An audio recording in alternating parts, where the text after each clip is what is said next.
Hello students, how are you students. आपको इस channel पर ना केवल graduation and post graduation physics के टॉपिक्स की सबसे आसान एक्सप्लेनेशन देखने को मिलती है, बल्कि आपको साथ के साथ ये भी बताया जाता है कि आपको एग्जाम में क्या और कैसे लिख के आना है, ताकि आप सिर्फ एक वीडियो देख के ही अपने नोट्स बना सकें और एग्जाम्स में बहुत अच्छे मार्क्स ला सकें। इसी कैटेगरी में आगे बढ़ते हुए आज हम बात करेंगे वेव एंड ऑसिलेशंस के एक और इम्पॉर्टेंट टॉपिक के बारे में, जिसका नाम है कपल्ड ऑसिलेटर। तो स्टूडेंट्स, कपल्ड ऑसिलेटर क्या होता है, इसको हम कैसे समझेंगे। मान लीजिए स्टूडेंट्स, हमारे पास एक सिंपल पेंडुलम है ए, जिसके बॉब का मास है m, और इस बॉब को हमने एक रिजिड सपोर्ट के साथ एक मासलेस एंड इनएक्सटेंसिबल स्ट्रिंग के साथ यहां पर सस्पेंड किया हुआ है। अगर हम इस बॉब को थोड़ा सा डिस्प्लेस करते हैं राइट साइड में या लेफ्ट साइड में, तो ये सिंपल हार्मोनिक मोशन एग्जीक्यूट करना शुरू कर देगा, और उस केस में जो एंगुलर फ्रीक्वेंसी होगी सिंपल हार्मोनिक ऑसिलेशंस की, वो होगी हमारे पास omega is equal to g by L.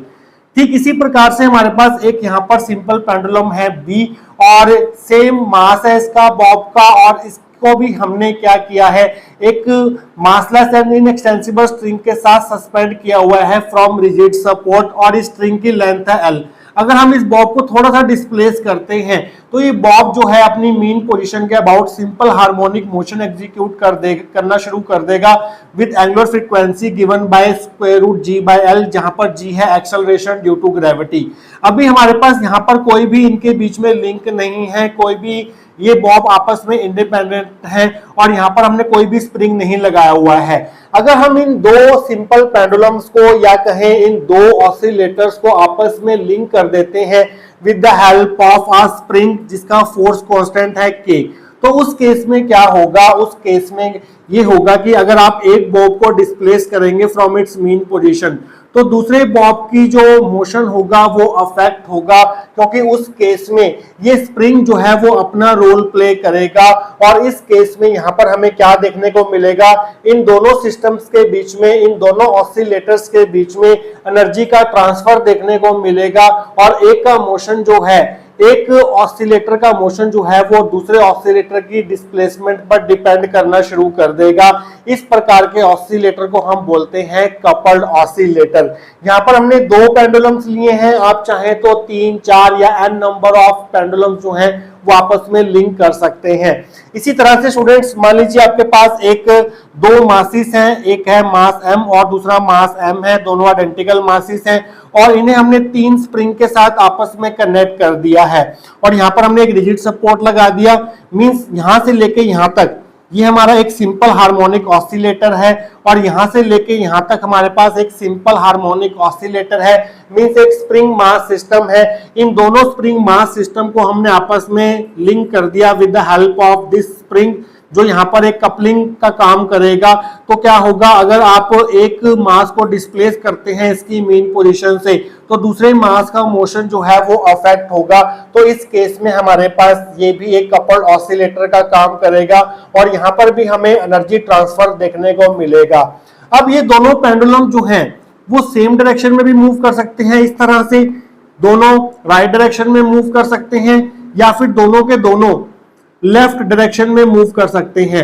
अगर दोनों पेंडुलम जो है वो सेम डायरेक्शन में मूव कर रहे हैं, चाहे वो राइट डायरेक्शन में मूव कर रहे हो, चाहे वो लेफ्ट डायरेक्शन में मूव कर रहे हो, तो उसे हम बोलते हैं इन फेस मोड ऑफ वाइब्रेशन।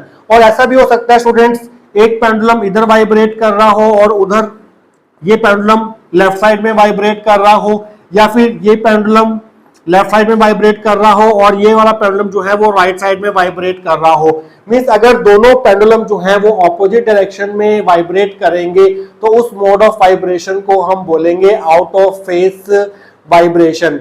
और इस प्रकार के जो इन फेस वाइब्रेशन होंगी और आउट ऑफ फेस वाइब्रेशन होंगी, उसे हम बोलते हैं इस प्रकार के कपल्ड ऑसिलेटर के नॉर्मल मोड्स। तो नॉर्मल मोड्स कितने होते हैं हमारे पास इस प्रकार के कपल्ड ऑसिलेटर के, जो कि एक 2 कपल्ड ऑसिलेटर है। 2 नॉर्मल मोड्स ऑफ वाइब्रेशन होंगे, या एक होगा हमारे पास इन फेस मोड ऑफ वाइब्रेशन, जिसमें हमारे दोनों पेंडुलम जो है वो सेम डायरेक्शन में मूव करेंगे, और दूसरा होगा हमारे pass out of face mode of vibration, जिसमें दोनों पेंडुलम जो हैं वो एक दूसरे से ऑपोजिट डायरेक्शन में मूव करेंगे। तो इन दोनों नॉर्मल मोड्स को हमने स्टडी करना है। इन दोनों नॉर्मल मोड्स के लिए हमें डिफरेंशियल इक्वेशंस डिराइव करनी है और हम ये देखेंगे कि दोनों के दोनों नॉर्मल मोड जो है in phase and out of phase वो सिंपल हार्मोनिक मोशन जो है वो एग्जीक्यूट करते हैं।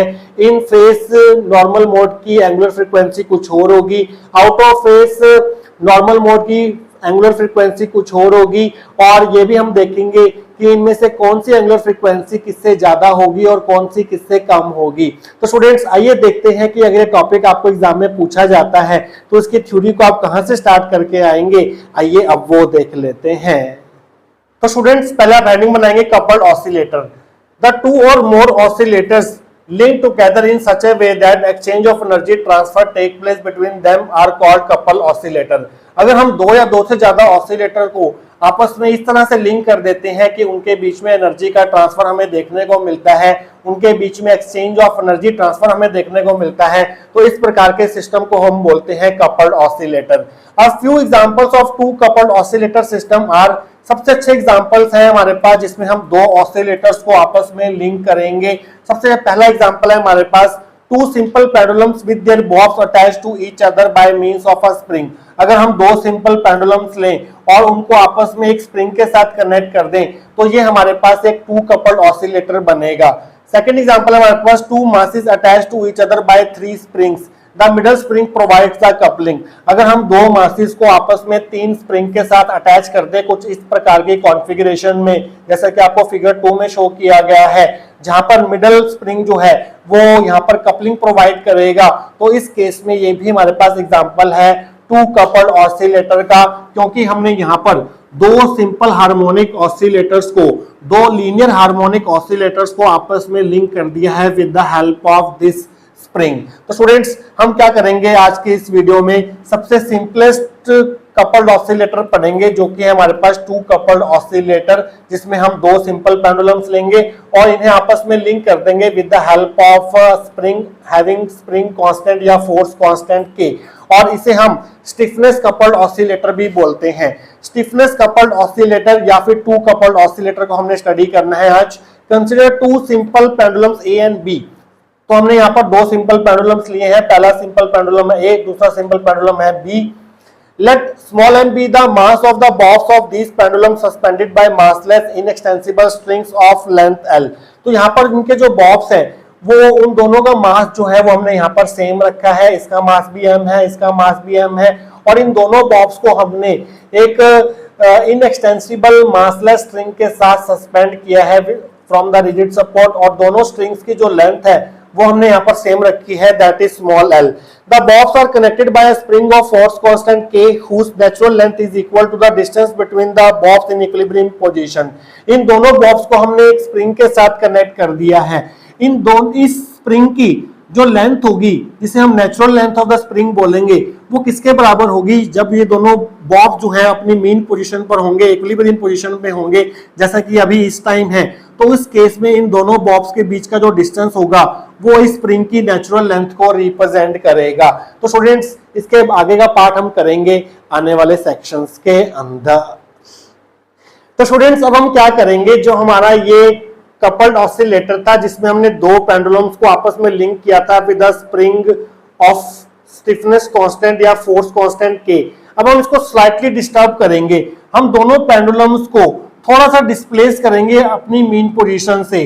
जो बी पेंडुलम है उसे हमने एक्स डिस्प्लेसमेंट दे दिया, और जो हमारा ए पेंडुलम था उसे हमने मीन पोजीशन से वाई डिस्टेंस तक डिस्प्लेस कर दिया, और यहाँ पर लाके हम इनको छोड़ देंगे। छोड़ने पर क्या होगा, ये दोनों पेंडुलम जो है वो अपनी मीन पोजीशन के अबाउट जो है वो वाइब्रेशंस एग्जीक्यूट करना शुरू कर देंगे, और यहाँ पर दोनों पेंडुलम जो है वो सेम डायरेक्शन में ऑसिलेट करेंगे, वाइब्रेट करेंगे। तो यहाँ पर हमारे पास जो वाइब्रेशन का मोड होगा वो होगा इन फेज मोड ऑफ वाइब्रेशन।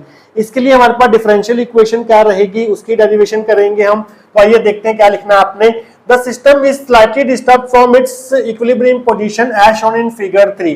तो हमने क्या किया, जो हमारा सिस्टम पहले यहाँ पर था इक्विलिब्रियम पोजीशन में, अब हमने उसको थोड़ा सा डिस्प्लेस कर दिया जैसे कि हमने फिगर 3 में शो किया है, एंड देन रिलीज्ड। उसके बाद हमने इनको थोड़ा सा डिस्टर्ब करके छोड़ दिया।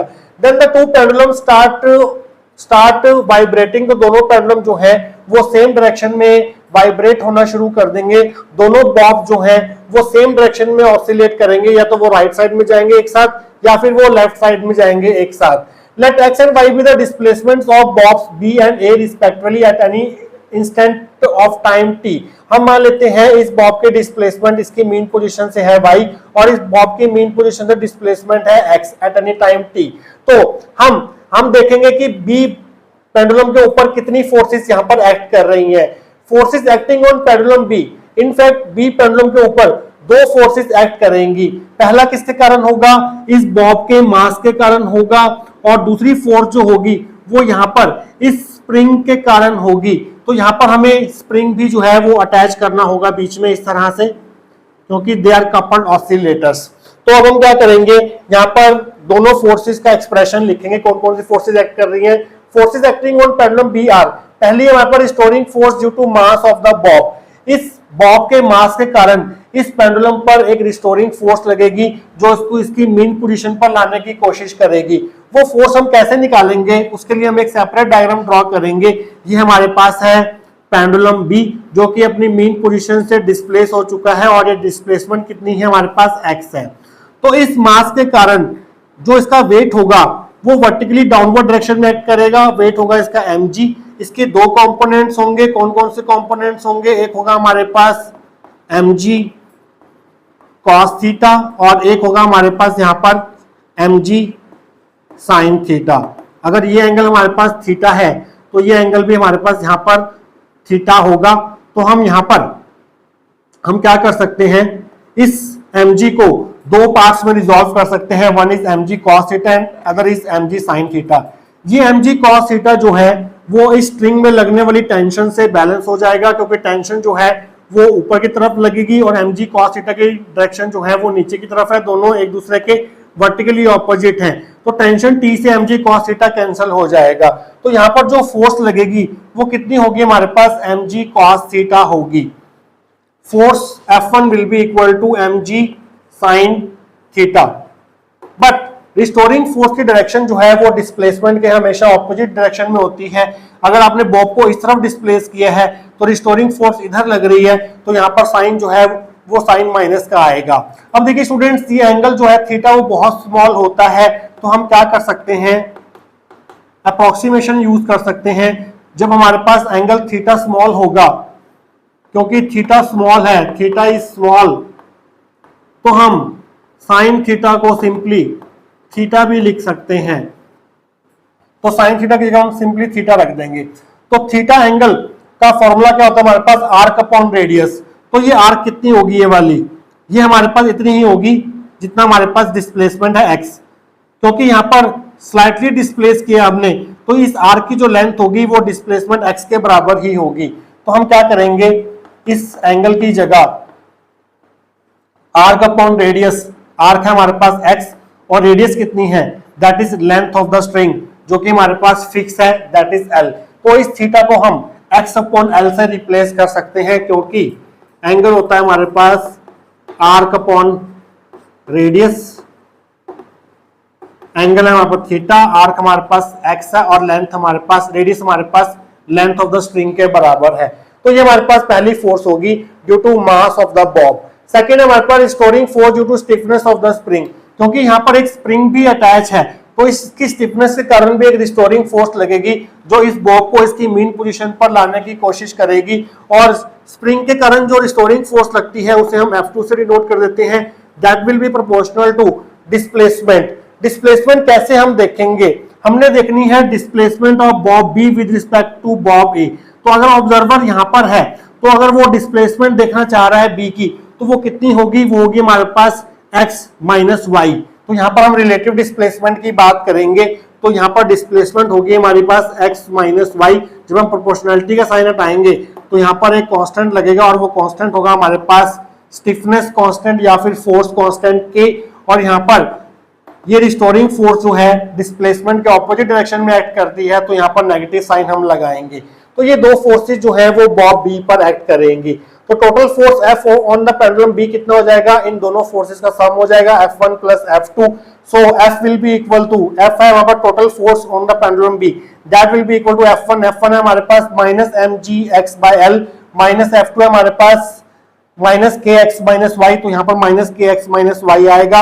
Newton second law of motion के अकॉर्डिंग F को हम m इंटू ए लिख सकते हैं, तो फोर्स की जगह हम लिख देंगे mass into acceleration, that will be equal to this. तो एक्सेलरेशन हमारे पास होता है double derivative of displacement, that is d2x by dt square. तो इस एक्सेलरेशन की जगह हम लिखेंगे d2x by dt square, m ऐसे रहेगा, इज इक्वल टू में दोनों टर्म्स जो है हमारे पास ऐसे रहेंगी। अगर हम दोनों तरफ m से डिवाइड कर दें, यहाँ पर m से डिवाइड कर दें, यहाँ पर m से डिवाइड कर दें, यहाँ पर m से डिवाइड कर दें, तो m से m कैंसिल हो जाएगा, तो हमारे पास आएगा d2x by dt square is equal to minus g by l into x minus k by m x minus y. अगर हम minus g by l into x को इधर ले आए तो हमारे पास ये इक्वेशन क्या बन जाएगी, d2x by dt square plus g by l into x is equal to minus k by m x minus y. ये हमारे पास फर्स्ट इक्वेशन होगी, और ये है हमारे पास equation of motion for pendulum B. इसी तरह से हम पेंडुलम ए के लिए भी इक्वेशन ऑफ मोशन लिखेंगे और इसके आगे का पार्ट प्रोसीड करेंगे आने वाले सेक्शंस के अंदर।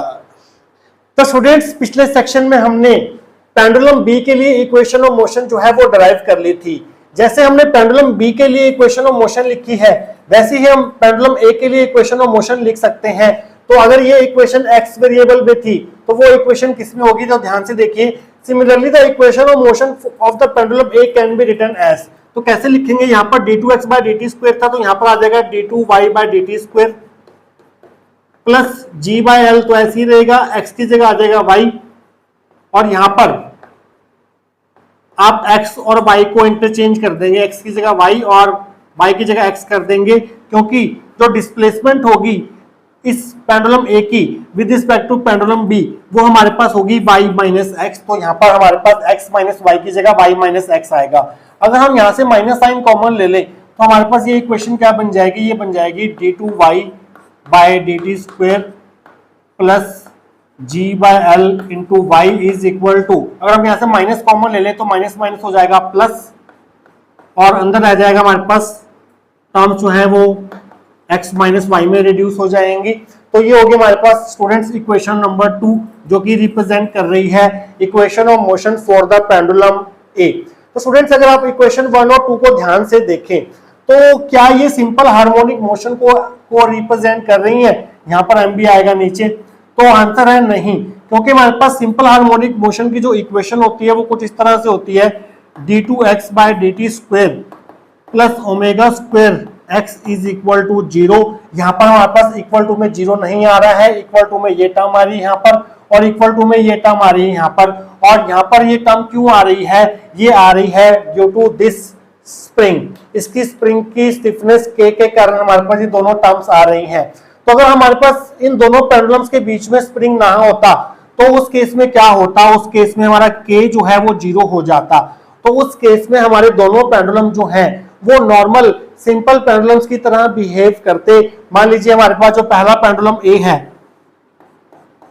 वो कैसे बिहेव करता है, ये हमारे पास इसकी मेन पोजीशन थी, इसे अगर हम थोड़ा सा डिस्प्लेस करते हैं यहाँ पर इधर, तो ये जो है सिंपल हार्मोनिक मोशन जो है वो एग्जीक्यूट करना शुरू कर देता अबाउट इट्स मेन पोजीशन। तो इस केस में इसकी जो एंगुलर फ्रीक्वेंसी होती है इस पेंडुलम की वो क्या होती है हमारे पास, वो होती है हमारे पास square root g by l, means omega square क्या होता है हमारे पास g बाय एल, और ओमेगा को हम ओमेगा 0 ले लेते हैं यहाँ पर। तो इस नेचुरल एंगुलर फ्रीक्वेंसी के साथ ये ऑसिलेट करता। अगर हमारे पास यहाँ पर स्प्रिंग ना होता, मीन्स k की वैल्यू 0 होती, तो उस केस में दोनों पेंडुलम जो हैं वो इस एंगुलर फ्रीक्वेंसी के साथ इंडिपेंडेंटली ऑसिलेट करते। बट यहाँ पर इनका मोशन जो है वो इंडिपेंडेंट नहीं है, क्योंकि आप देख सकते हैं यहाँ पर पेंडुलम बी की डिस्प्लेसमेंट भी है, पेंडुलम ए की डिस्प्लेसमेंट भी है। इस इक्वेशन में भी पेंडुलम बी की डिस्प्लेसमेंट भी है, पेंडुलम ए की डिस्प्लेसमेंट भी है, मींस एक्स और वाई टर्म जो है वो यहाँ पर भी प्रेजेंट है, एक्स और वाई टर्म जो है वो यहाँ पर भी प्रेजेंट है, मींस इनका मोशन जो है वो अब यहाँ पर इंडिपेंडेंट नहीं है due to presence of this spring, क्योंकि एक का इक्वेशन ऑफ मोशन जो है वो दूसरे की डिस्प्लेसमेंट पर डिपेंड कर रहा है। तो आप ये लाइंस यहाँ पर लिखेंगे। Equations 1 and 2 do not represent simple harmonic motion as the oscillation of one pendulum depends upon the displacement of other pendulum attached to it। ये दोनों इक्वेशंस जो हैं वो equation of motion of simple harmonic motion के साथ match नहीं कर रही हैं, क्योंकि यहाँ पर इक्वल टू 0 होता है equation of motion of simple harmonic motion में, बल्कि यहाँ पर हमारे पास ये दोनों टर्म्स आ रही हैं, क्योंकि यहाँ पर हमारे पास एक का मोशन जो है वो दूसरी की डिस्प्लेसमेंट पर डिपेंड कर रहा है। यहाँ पर x और y दोनों है, यहाँ पर भी x और y दोनों है। If there were no spring, that is if k is equal to 0, then equation 1 and 2 reduces to। अगर हमारे पास इन दोनों पेंडुलम्स के बीच में स्प्रिंग ना होता, मींस k 0 होता, तो इक्वेशन 1 एंड 2 में अगर हम k की वैल्यू 0 पुट कर दें तो हमारे पास क्या बनेगा, हमारे पास बनेगा d2x by dt square plus g by l x is equal to 0, और ये वाली इक्वेशन क्या बन जाएगी, ये बन जाएगी d2y by dt square plus g by l y is equal to 0। तो अगर हम इन दोनों इक्वेशंस को इक्वेशन नंबर 3 नाम दे दें और इक्वेशन नंबर 3 को अगर हम इसके साथ कंपेयर करें, ओमेगा नॉट ले लेते हैं नेचुरल फ्रीक्वेंसी को, तो यहाँ पर इसको इसके साथ कंपेयर करें तो अब इक्वेशन 3 जो है वो सिंपल हार्मोनिक मोशन की इक्वेशन के साथ मैच कर रही है। तो अगर हम दोनों को कंपेयर करें तो यहाँ पर ओमेगा नॉट स्क्वायर है और यहाँ पर क्या है g by l। तो यहाँ पर दोनों पेंडुलम जो है वो इंडिपेंडेंटली जो है वाइब्रेशंस एग्जीक्यूट करेंगे। Equation 3 are in the form d2x by dt square plus omega naught square into x is equal to 0, ये हमारी फिफ्थ इक्वेशन होगी। इक्वेशन 3 जो है वो सिंपल हार्मोनिक मोशन की इक्वेशन में रिड्यूस हो चुकी है।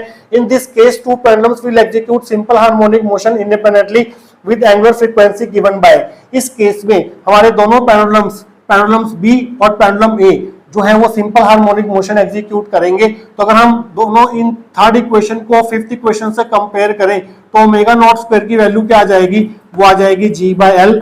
इसे हम फिफ्थ इक्वेशन दे देते हैं, सिक्स दे देते हैं, इसे सिक्स्थ इक्वेशन दे देते हैं नाम, और यहां से ओमेगा नॉट की वैल्यू क्या आ जाएगी, ओमेगा नॉट की वैल्यू आ जाएगी square root g by l। तो उस केस में दोनों पेंडुलम्स की एंगुलर फ्रीक्वेंसी जो है वो सेम होगी और दोनों पेंडुलम जो है वो इंडिपेंडेंटली ऑसिलेट करेंगे। तो अगर हम यहाँ पर g by l की जगह ओमेगा नॉट स्क्वायर पुट कर दें फर्स्ट और सेकंड इक्वेशन में तो हमें क्या मिलेगा, तो हमें पता चल गया कि g by l जो है वो क्या रिप्रेजेंट कर रहा है, वो ओमेगा नॉट स्क्वायर को रिप्रेजेंट कर रहा है। Using 5 means using 6 in 1 and 2 we get. तो हमें यहाँ क्या मिलेगा, d2x by dt स्क्वायर, इसकी जगह हमने g by l की जगह ओमेगा नॉट स्क्वायर रख दिया, into x is equal to minus k by m x minus y। इसे हम देंगे इक्वेशन नंबर 7। और अगर हम सेकंड इक्वेशन में इसकी जगह ओमेगा नॉट स्क्वायर रख दे तो हमें क्या मिलेगा, d2y by dt square plus omega naught square y is equal to k by m x minus y। ये हमारे पास होगी 8th इक्वेशन। तो स्टूडेंट्स ये दो इक्वेशंस हमारे पास मिल चुकी हैं, 7th और 8th इक्वेशन। इसके आगे की डेरिवेशन हम करेंगे आने वाले सेक्शंस के अंदर। तो स्टूडेंट्स लास्ट सेक्शन में हम इक्वेशन नंबर 7 और 8 तक पहुंच चुके थे। अब हम क्या करेंगे, 7th और 8th इक्वेशन को दोनों तरफ ऐड करेंगे साइड वाइज। तो आप लिखेंगे adding 7 and 8 we get. 7th की लेफ्ट हैंड साइड को 8th की लेफ्ट हैंड साइड में ऐड करेंगे और 7th की राइट हैंड साइड को 8th की राइट हैंड साइड में ऐड करेंगे तो आपको क्या मिलेगा। 7th की लेफ्ट हैंड साइड हमारे पास d2x by dt square plus omega naught square x plus इसमें 8th की लेफ्ट हैंड साइड ऐड करेंगे जो कि है d2y by dt square plus omega naught square y। और देखिए इनकी लेफ्ट हैंड साइड में है minus k by m x minus y और यहाँ पर है plus k m x minus y। तो ये दोनों टर्म जो है वो कैंसिल हो जाएंगे, एक माइनस की है एक प्लस की है। इनको ऐड करने पर हमें मिलेगा 0।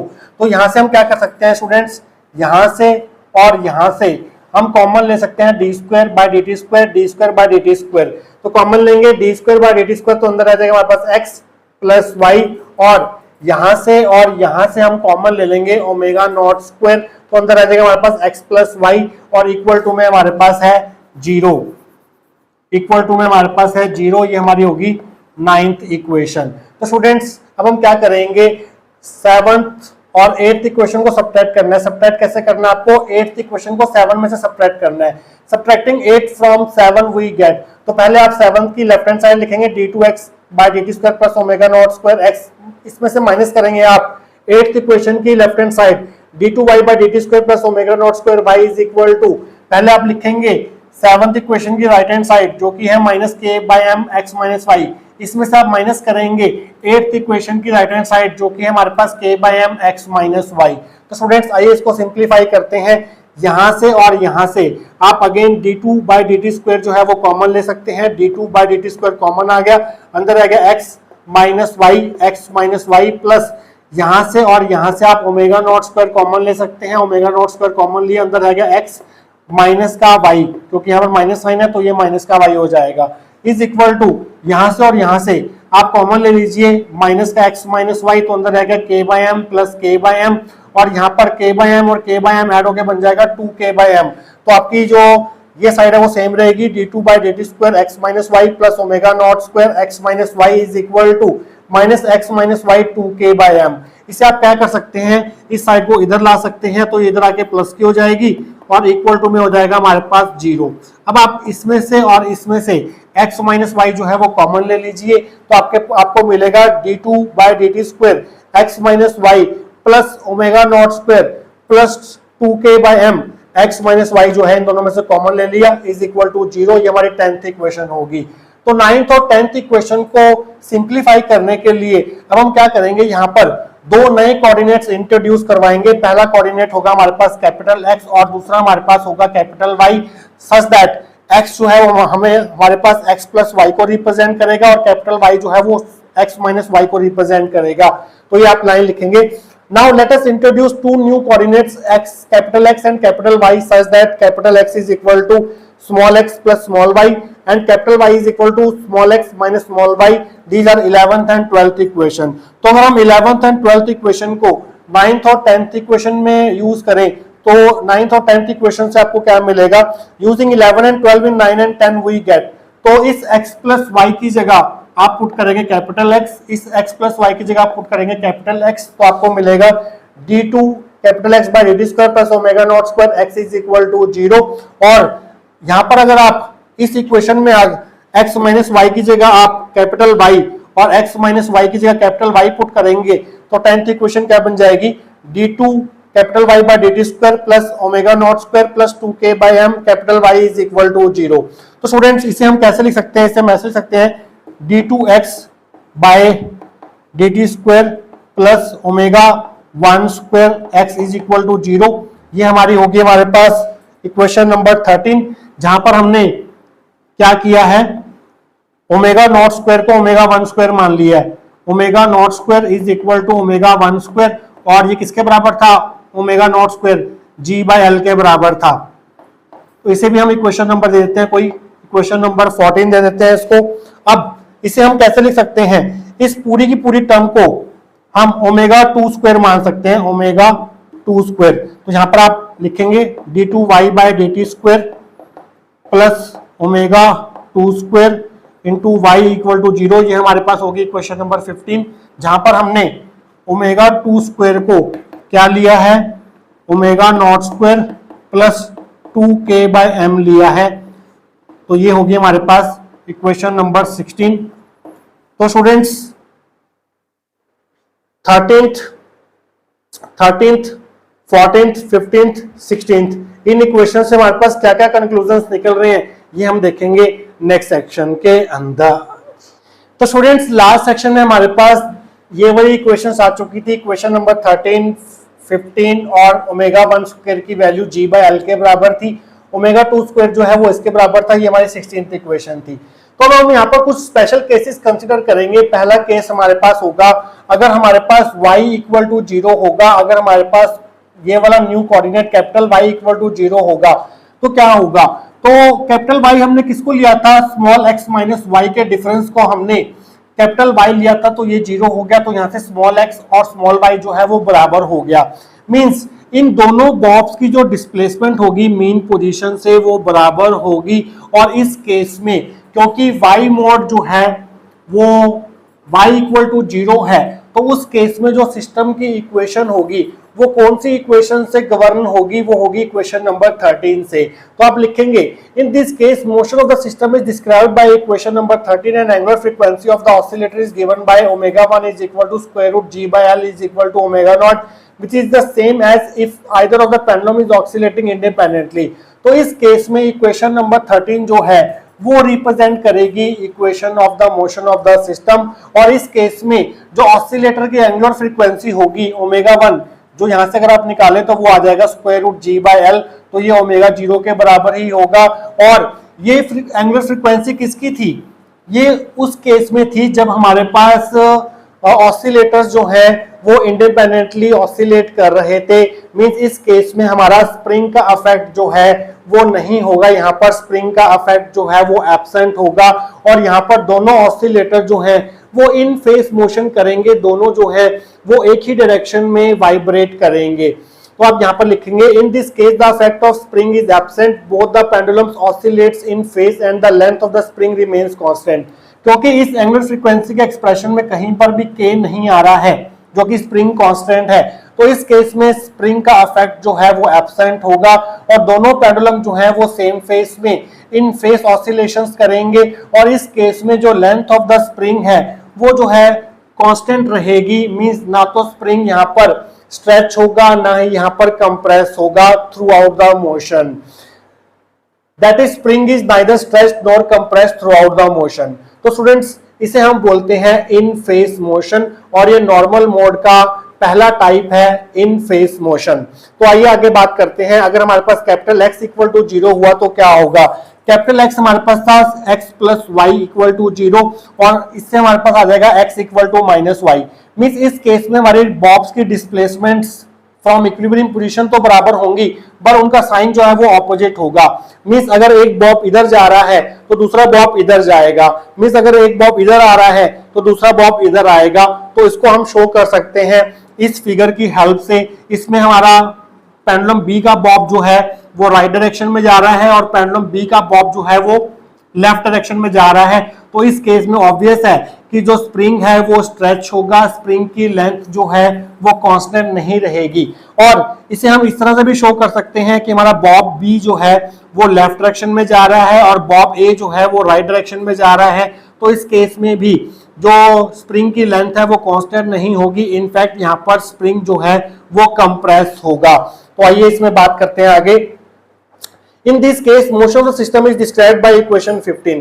क्योंकि हमारा x 0 है तो इस केस में हमारी जो इक्वेशन ऑफ मोशन रहेगी सिस्टम को डिस्क्राइब करने के लिए वो रहेगी इक्वेशन नंबर 15। और जो हमारे पेंडुलम्स हैं वो किस एंगुलर फ्रीक्वेंसी से ऑसिलेट करेंगे? ओमेगा 2 एंगुलर फ्रीक्वेंसी से ऑसिलेट करेंगे। ओमेगा 2 की वैल्यू क्या आ जाएगी यहाँ से? Square root omega 0 square plus 2k by m। तो ये आप यहाँ पर लिखेंगे and angular frequency of oscillator is given by omega 2 is equal to square root omega 0 square plus 2k by m। तो स्टूडेंट्स आप बताइए कि ओमेगा 2 बड़ा होगा कि ओमेगा 1 बड़ा होगा? ओमेगा 1 में हमारे पास क्या था? यहाँ पर देखिए ओमेगा 1 जो था ओमेगा 1 स्क्वायर जो था वो ओमेगा 0 स्क्वायर के बराबर था। यहाँ पर ओमेगा 0 स्क्वायर में कोई टर्म ऐड हो रही है तो ऑब्वियस है कि ओमेगा 2 जो है वो ओमेगा 1 से बड़ा होगा। मींस इस केस में जो हमारा ऑसिलेशंस की एंगुलर फ्रीक्वेंसी होगी वो इस केस की एंगुलर फ्रीक्वेंसी से ज्यादा होगी। मींस इस केस में जो ऑसिलेटर्स हैं वो मच हायर फ्रीक्वेंसी से जो है वो ऑसिलेट करेंगे। The effect of spring is present that is both the pendulums oscillate out of phase that the spring is either compressed और stretched throughout the motion. इस case में क्योंकि यहाँ पर k आ रहा है इसकी एंगुलर फ्रीक्वेंसी में तो स्प्रिंग का इफेक्ट हमें देखने को मिलेगा। और इस केस में जो स्प्रिंग की लेंथ है वो कांस्टेंट नहीं रहेगी, आउट ऑफ फेस मोशन होगा। दोनों बॉब जो है वो ऑपोजिट डायरेक्शन में ऑसिलेट करेंगे। स्प्रिंग या तो हमारे पास कंप्रेस होगा या फिर स्ट्रेच होगा। तो आपको ये वाला फिगर और ये वाला फिगर भी इस केस में जो है वो बनाना होगा।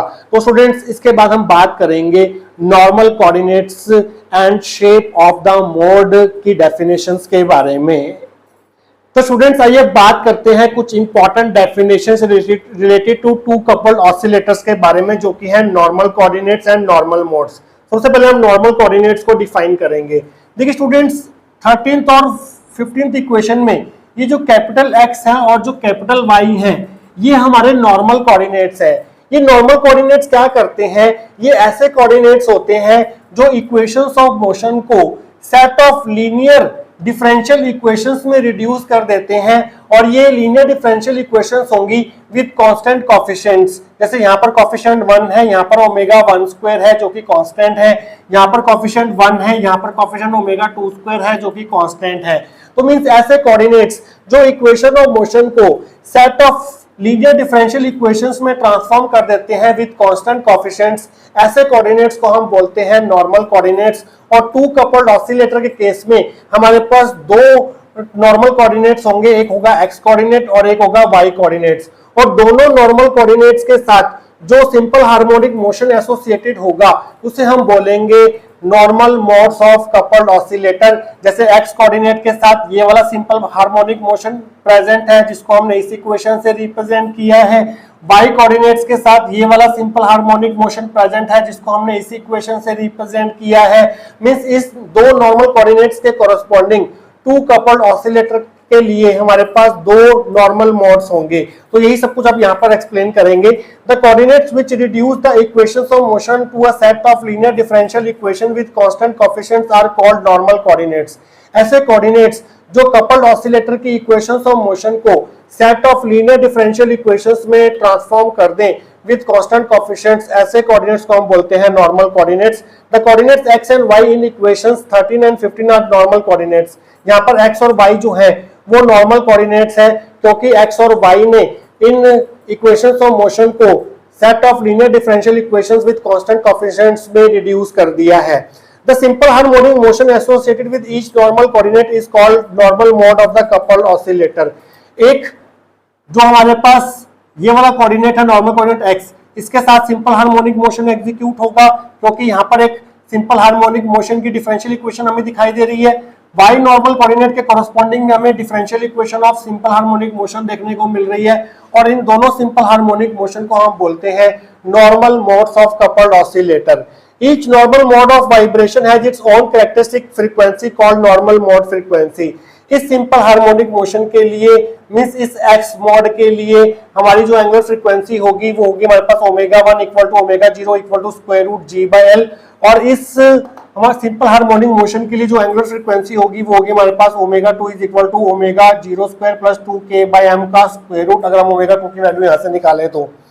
For a normal mode, the ratio of displacements x upon y for the box remains constant and is called shape of the mode. x mode के लिए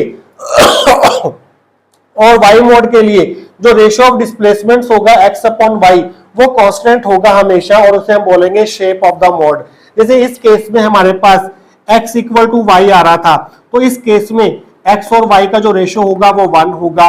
इस केस में हमारे पास क्या था, x equal to minus Y था तो x upon y का रेशियो क्या होगा, -1 होगा जो कि कांस्टेंट है। और इस केस में हमारे पास x equal to minus Y था तो इस केस में x अपॉन y जो है वो -1 होगा। मींस इस नॉर्मल मोड के लिए जो शेप ऑफ द मोड होगा वो -1 होगा, इस नॉर्मल मोड के लिए जो शेप ऑफ द मोड होगा -1 होगा और इस मोड के लिए हमारे पास जो शेप ऑफ द मोड होगा वो 1 होगा। ये और ये जो है वो सेम नॉर्मल मोड को रिप्रेजेंट कर रहे हैं और ये जो है वो दूसरे नॉर्मल मोड को रिप्रेजेंट कर रहा है। At a time, a coupled oscillator can execute either X mode or Y mode. At a time, only one mode is present. Coupled oscillator जो है या तो X मोड एग्जीक्यूट करेगा या Y मोड एग्जीक्यूट करेगा। जब X मोड प्रेजेंट होगा तो Y मोड एब्सेंट होगा, जब Y मोड प्रेजेंट होगा तो X मोड एब्सेंट होगा। X मोड में क्या होगा, हमारे पास X और Y जो है वो बराबर होंगे, मींस ऑसिलेटर जो है वो इन फेस मोशन करेंगे, length of the spring constant रहेगी। जबकि हमारे पास Y मोड में क्या होगा, हमारे पास Y मोड में हमारे जो ऑसिलेटर्स हैं वो आउट ऑफ फेस मोशन करेंगे। एक हमारे पास x और y जो बराबर होंगे बट इनका साइन जो है वो ऑपोजिट होगा। तो स्टूडेंट्स इसके बाद आप इसमें और क्या ऐड करके आएंगे ये हम देखेंगे नेक्स्ट सेक्शन के अंदर। तो स्टूडेंट्स जो मैंने आपको पिछले सेक्शन में एक्सप्लेन किया था उसको अब यहाँ पर आपको वर्ड्स में लिखना है, तो आप इसमें और क्या ऐड करेंगे। In case of two coupled oscillator there are two modes of vibration, one is associated with normal coordinate x and other with y coordinate. तो टू कपल्ड ऑसिलेटर के लिए हमारे पास दो मोड्स ऑफ वाइब्रेशन होंगे, एक हमारे पास normal coordinate x के साथ एसोसिएटेड होगा और एक हमारे पास मोड ऑफ वाइब्रेशन जो है वो नॉर्मल कोऑर्डिनेट y के साथ एसोसिएटेड होगा। तो पहले मोड में क्या होगा, इन नॉर्मल मोड 1 जिसको हम एक्स मोड बोल रहे हैं, तो अगर एक्स मोड प्रेजेंट है तो वाई मोड 0 होगा, तो उस केस में वाई 0 हो जाएगा। कैपिटल वाई क्या था, एक्स माइनस वाई इक्वल था, वो 0 हो जाएगा, तो एक्स इक्वल टू वाई हो जाएगा। इस केस में क्या होगा, both the pendulums are displaced such that X upon Y is equal to 1। तो इस केस में जो हम पेंडुलम्स को डिस्प्लेस करेंगे इनकी इक्विलिब्रियम पोजीशन से, वो इस तरह से करेंगे कि x और y जो है वो बराबर होंगे, तो x अपॉन y जो है वो 1 हो जाएगा, means shape of the normal mode 1 वो 1 होगी इस केस में। When they are released, each will execute simple harmonic motion with angular frequency omega 1 equal to omega 0 equal to g by l। तो जब आप इनको यहाँ पर लाके डिस्प्लेस करके छोड़ देंगे तो ये सिंपल हार्मोनिक मोशन एग्जीक्यूट करेंगे अबाउट इट्स इक्विलिब्रियम पोजीशन। और यहाँ पर जो इक्वेशन ऑफ मोशन होगी वो कौन सी होगी, वो ये वाली इक्वेशन ऑफ मोशन होगी जो इस सिस्टम को डिस्क्राइब करेगी। और इस केस में जो एंगुलर फ्रीक्वेंसी होगी हमारे पास वो होगी omega 1 equal to square root G by L. और इस मोड को हम सिमेट्रिक मोड भी कहते हैं। दूसरे मोड में क्या होगा, इन नॉर्मल मोड 2 जिसे हम वाई मोड बोल रहे हैं, उस केस में हमारा x 0 होगा, y क्या था हमारे पास, y था हमारे पास x माइनस वाई, और कैपिटल X क्या था x प्लस वाई, वो 0 हो जाएगा, तो x equal to minus Y हो जाएगा। तो इस केस में हमने बॉक्स को इस तरह से डिस्प्लेस करना है कि x equal to minus Y हो, मींस इनको ऑपोजिट डायरेक्शन में डिस्प्लेस करना है। और x अपॉन y क्या हो जाएगा, यहाँ से -1 हो जाएगा, मींस इस केस में शेप ऑफ द मोड जो है वो -1 होगा।